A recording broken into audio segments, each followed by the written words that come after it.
Okay, so the first one we are factoring using borrow and payback. 2x squared minus 13x plus 21. Okay, it's a quadratic. I'm going to get two answers. You could use quadratic formula, but since I said factor and using borrow and payback, let's try that instead. If I'm doing borrow and payback, Carly, what am I going to have to do first here? Yeah, we never could factor when there's a number in front like that. So Carly said, let's do borrow and payback. She said, multiply that 2 times 21. X squared minus 13x plus 42. She factored it, or she borrowed first. She took that 2 and multiplied it to that last number. Once she's borrowed, she is going to try and factor this thing. So to factor that thing, I need two numbers that multiply together to get me 42. 7 and 6. 24 and 2. No, just kidding. 21 and 2. Thank you. 21 and 2. 14 and 3. Ugh. All right, that's a list. You can do 42 and 1 as well. We need to pick one of those numbers to add or subtract to get me 13. So look at those three numbers and try to figure out which one's going to get me 13. Dorian, which one do you think is going to get me 13 here? 7 and 6. What's got to be true about 7 and 6 to get me negative 13?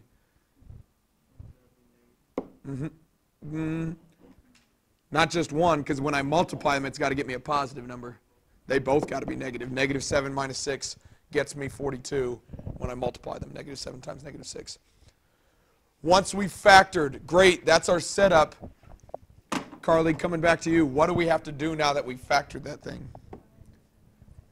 We got to pay it back. We got to divide by 2, and we get this. This is x minus 3 right there. 6 divided by 2 is a negative 3. That's one of my factors. This one is going to be just x minus 7 over 2. I can't reduce that.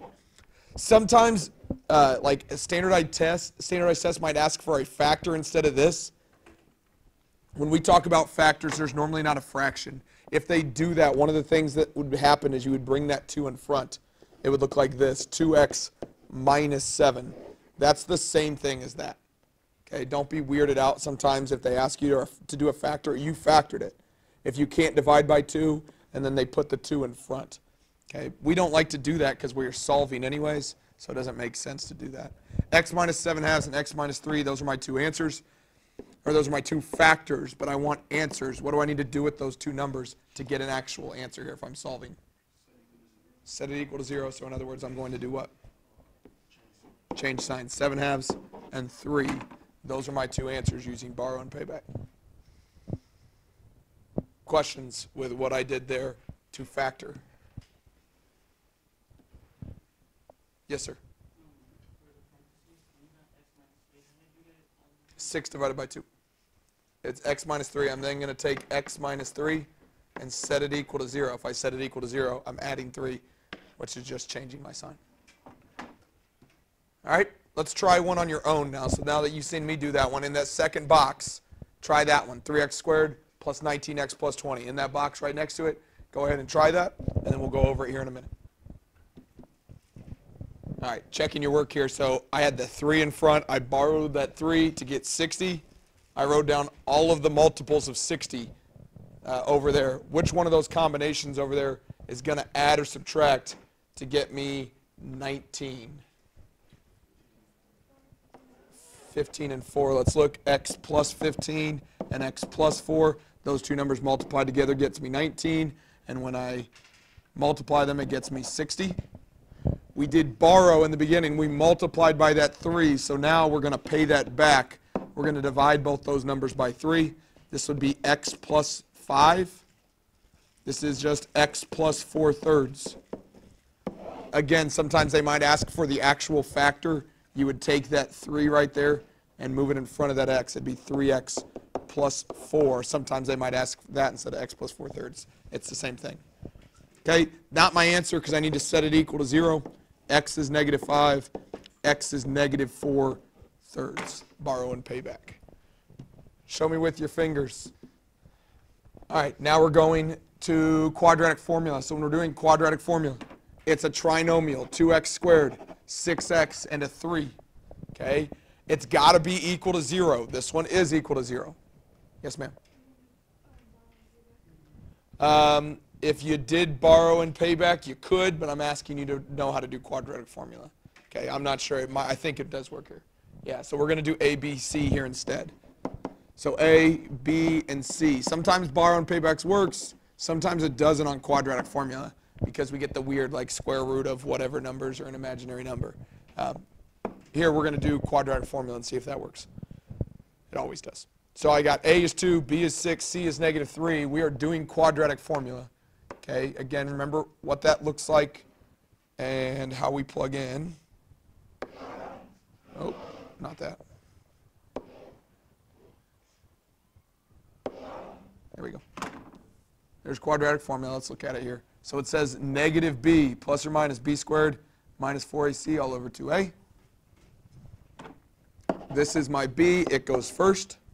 -6 plus or minus the square root b squared, so that's 6 squared, minus 4 times a times c all over 2a.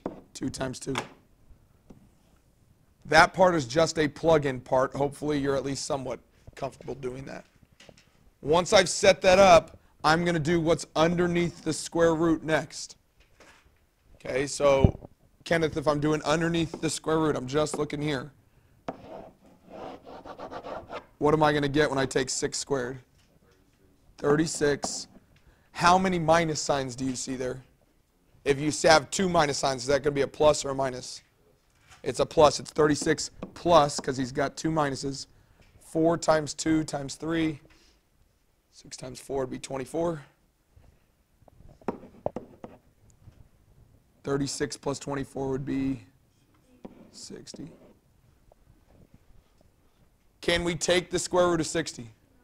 No. So Diana, going back to your question, could I do borrow and payback? No, it wouldn't have worked because square root of 60 is not an even number. All right. Instead, I've got to break down square root of 60. Okay. So Christy, if I wanted to break down 60, what can we break 60 into? 6 and 10. What would you break 6 into? 3 and 2. Good. I broke down that 6, so I'm going to cross it out. And what would you break 10 into? 5 and 2.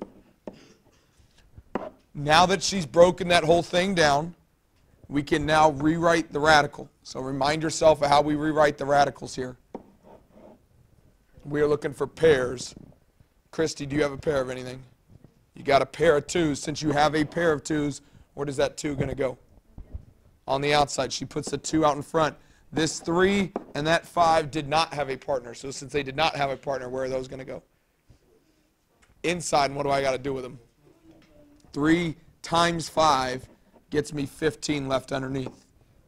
Let's rewrite this thing. It's going to be -6 plus or minus 2 radical 15 now, all over 4. -6 plus or minus 2 radical 15 all over 4. We can try and reduce it.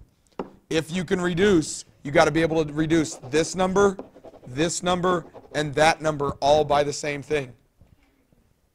Can I divide all those numbers by something? I can divide them all by 2. If I can divide them all by 2, I can, and I will. I'll divide all these numbers by 2. 6 divided by 2 is 3.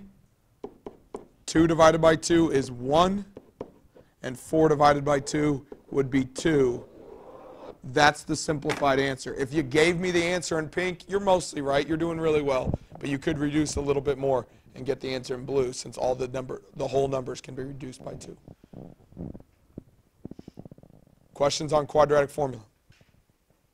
Just a matter of plugging it in. Once you've plugged it in, hopefully we can work from there. Give you a second to work on that, and I'll give you the next one. All right. Let's try this on your own now. X squared minus 7x plus 4. So in that second box there, I want you to go ahead and try that one using quadratic formula.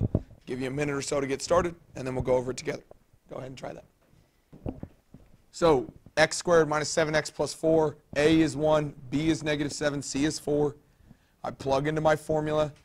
Again, notice that I didn't make this B a -7, because anytime I take this B right there, oh, my board just stopped working. That's fine. when I take that b right there and I set it equal to, or I square that, if I take a negative 7 I square it, that's always going to be positive. So I just go ahead and make it positive. That way I don't make a silly mistake. Once I've done that, I'm doing whatever's underneath the square root. And I'm going to come over here to the side and figure out what that is. 7 squared minus 4 times 1 times 4. So if I'm doing 7 squared, Tavon, what's that going to get me? 7 squared is 49. Minus, or is it a minus or a plus sign? How many minus signs do you see in that portion? Just one, so it's going to be minus 16. Good. And that's where you're getting that 33 from. I can't take the square root of 33, so he's going to try to break it down. What two numbers get you 33? 11 and 3. Can you break down 11? Can you break down 3? Do you have any pairs? No. So he broke down 33. He got 11 and 3, and he didn't have any pairs. So that means it's the easiest version. Nothing has a pair, so all we do is they go back underneath, and we multiply them. 11 times 3 is just 33. I couldn't simplify it. So his answer is going to be 7 plus or minus the square root of 33 all over 2. Can you reduce? No, I got a 7, I've got a 1, and I've got a 2. I can't reduce any of those things. So that's my final answer. 7 plus or minus square root of 33 all over 2. Super ugly, but it's our answer. Questions there? Show me with your fingers. 0 is the worst. 5 is the best. Where are you on quadratic formulas? Interesting. Wide range there. Lots of just for 2s, 1s to 5s, all over the place. Okay, keep working. Now we're taking square roots. When we take square roots, that's when we do PEMDAS in reverse. I know I can do PEMDAS in reverse here because I just have an x squared. I don't have 2 x's. When you have 2 x's, that's when you get in a little bit of trouble. So on this one, we're doing PEMDAS in reverse. We're trying to get rid of the pieces that we don't need here. We are going to start off by trying to add or subtract. Anything to add or subtract on the x side here? Nope, because everything's inside that parenthesis, so I can't touch it yet. There's nothing to multiply or divide either. There's nothing out in front here that's being multiplied or divided. So I'm skipping that one. Next thing I got is exponents. Over here on the x side, I got a square. To get rid of that square, I square root. I square root. We're going to, yep, let's see what we happen here. So the square and the square root, those two things cancel. This is x plus 5 left over here. On the other side, I've got the square root of negative 72. That is super ugly. We're going to have to do some work here. 72, let's break that down. 8 and 9. 8 breaks into 4 and 2. 4 breaks into 2 and 2. 9 breaks into 3 and 3. Broke that down, broke that down, broke that down. I simplified square root of 72. Once I've broke that down, now I'm looking for pairs. Juanito, what do I got pairs of here? 2s and 3s. What are you going to do with those 2s and 3s when you rewrite it with the radical? Multiply them, and where do they go?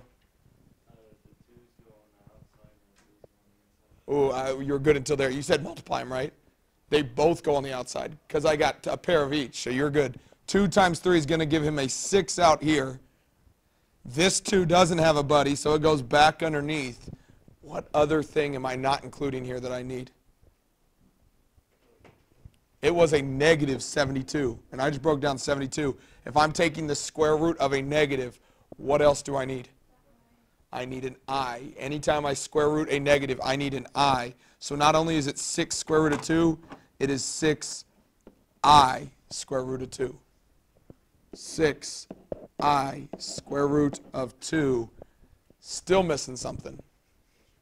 It is plus or minus, because anytime I take a square root, or anytime I take a square root as I solve, it is always plus or minus. This is a super ugly answer, but we're doing the best we can. That is what the square root of negative 72 is. X is not by itself. What do I need to do to get x by itself? Subtract 5, subtract 5. It is x equals This right here is not the same as that. We cannot combine them, okay, because that one's got a 5, that one's got i's and radical 2's. So my final answer is negative 5 plus or minus 6i radical 2. Super ugly answer, but we did the best we could. Okay, we took the square root and broke down 72. Since it was negative, I included an I, and it was plus or minus. Then I subtracted 5 over. If you wrote this instead, that's fine. It's the same thing. All right, this is the grown-up version up here. Okay, this down here, if you have that, that's fine. It's the same, just different. Let's try one on your own. X minus 2 squared equals 45. Actually, let's change that one. I don't want to do 45. Let's make it equal to 49. Find that square root. The second problem is way easier than the first one. X minus 2 squared equals 49. Since it just had an x squared, I was doing square root, so I'm doing PEMDAS in reverse. I tried to add or subtract, couldn't do it. Tried to multiply or divide, couldn't do it. Then I did exponent. Since it was squared, I square rooted both sides. What should I write down here now that I'm taking the square root of 49? You could write plus or minus 7. I'm going to tell you not to write plus or minus 7 here. How should I write it instead so I get less wrong answers? 7 and negative 7. You can write plus or minus 7, but if you write plus or minus 7, normally kids make the next mistake wrong. Now to finish this thing, I need to get rid of this minus 2, so I'm going to add 2 to both sides. Those two things cancel. I get 7 plus 2, which is 9, and negative 7 plus 2, which is negative 5. You could have written plus or minus 7, but often when we write plus or minus 7, we don't get those two answers. Okay, keeping them separate might help you there. Just remember, if you're taking a square root and you still got another step afterwards, it's probably a good idea to write them separate. Questions on that one? All right, let's go to the next one. Square roots again, 2x squared plus 9 equals 49. Apparently we're using 49 a lot. That's okay. Go ahead and try to solve that one for me. Did kind of know what to do. PEMDAS in reverse. If we're looking to add or subtract here, is there anything I could add or subtract on this one, Alex? Get rid of that 9 first. We add or subtract that 9. We get rid of it by subtracting it. 2x squared now equals 40. Once you've done that, Alex, what can we do next? Yep, we're multiplying or dividing next. Alex says multiply or divide by 2. Get rid of that on both sides. We get x squared equals 20. Great. We multiplied or divided. Now what? Square root it. We got an exponent. So to get rid of that exponent of a 2, we square root both sides. X is going to be equal to, I'm square rooting, so I know it's going to be plus or minus. The problem here is I can't take the square root of 20 evenly. Go ahead and try and figure out what that would be when you break it down. Break down square root of 20 and see what you get there for your final answer. I broke it down. 20 was 4 and 5, and I broke 4 down into 2 and 2. Beth, what are we going to do to write this in the end? 2, she's got a pair of 2s, so she put that on the outside. And then the square root of whatever's left over, the 5 is what's going to go back underneath, plus or minus 2 square root of 5. Questions on that one? I'm going to skip ahead a little bit here. I know there's one here that we want to come back to, but in terms of time, I want to make sure we get to the last one because that was the one we learned on Friday, and it's the one we might struggle with. We'll come back to that one, 5x squared equals 90. The complex numbers are pretty easy. We'll cover those a little bit tomorrow in bell work. This is the other thing that you really need to know in this chapter. Okay, rationalizing the denominator using imaginaries. 2 minus 3i. This is what we learned Friday, so you might have forgotten. Let's remember right now. To do this, we are multiplying by the conjugate of the denominator. All right, so a reminder what that means. It means don't do this on your paper. But I don't care what that top is yet. Okay, not right now. Don't cross it out. But right now, I don't care. I have to multiply this by the conjugate of the bottom. 5 plus I. Remember that means when we talk about conjugate, it's exactly the same thing on the bottom. But what am I going to write instead of 5 plus I? 5 minus I. I'm going to do the opposite sign there. If I put a 5 minus I on bottom, what am I putting on top? The exact same thing. If I wrote 5 minus I on bottom, it's 5 minus I on top. That doesn't change. Okay, when we multiply this, we are getting rid of, the reason we're doing this is we don't like I in our denominator. It's a square root in our denominator. We have to rationalize it. We have to multiply by the conjugate. Okay, so we don't care about the top at all when we do that. It gets me this. Now that I've done that, I need to do some foiling. So I need to do two things. I'm going to take over here 5 plus I times 5 minus I. No, you were writing that down. Yes, I was just saying don't cross out that initial part. I didn't want you to cross out that 2 minus 3i. I was just showing you a different way of looking at it. I am multiplying these two things on bottom, and we are foiling them together. Okay, don't forget how to foil. That should be pretty easy. 5 times 5 is 25. 5 times negative I is negative 5i. And then if you're doing it right, your very next step is I times positive 5. I times positive 5 should be a positive 5i. And I times negative I is negative I squared. We're going to simplify that. What's going to happen with my negative 5i and my positive 5i? Every time on bottom, the i's are going to cancel out. That is why we multiply by the conjugate. When you multiply those two imaginary numbers together, it's going to get rid of them. So I've got 25 minus I squared. Remember on Friday we talked about this. Most important thing we learned on Friday. What do you get when you take I and you square it? It is negative 1. When you see I squared, you can replace it with negative 1. So this is the same thing as 25 minus negative 1. If it's minus a negative 1, it's really plus 1 because it's two negatives. What's 25 plus 1 going to get me on bottom? 26 is what goes in my denominator. Yes, sir?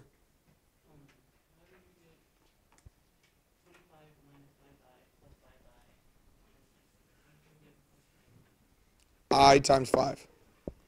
Positive I times 5 right there gets me a positive 5i. Once I've done that, now I'm going to multiply the top. On top, I've got 2 minus 3i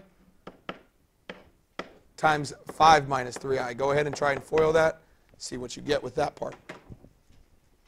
2 minus 3i and 5 minus, oh, not 5 minus 3i, sorry, 5 minus i. 5 minus i. I'm just getting these two things, that and that, multiplying those together. See if you can simplify that. There we go. 10 minus, I foiled it. I got 10 minus 2i minus 15i plus 3i squared. This is 10 minus 17i. What could I write instead of 3i squared? That's 3 times what? Negative 1. So that is minus 3. And so when I simplify that, 10 minus 3 is 7 minus 17i. Can I reduce 7 minus 17i over 26? No, I can't reduce 7 and 17 and 26 all by the same thing. And so I'm done there. All right? That is every hard question on the test, or at least every hard topic. We'll continue to practice that all week. Hold on to that yellow paper.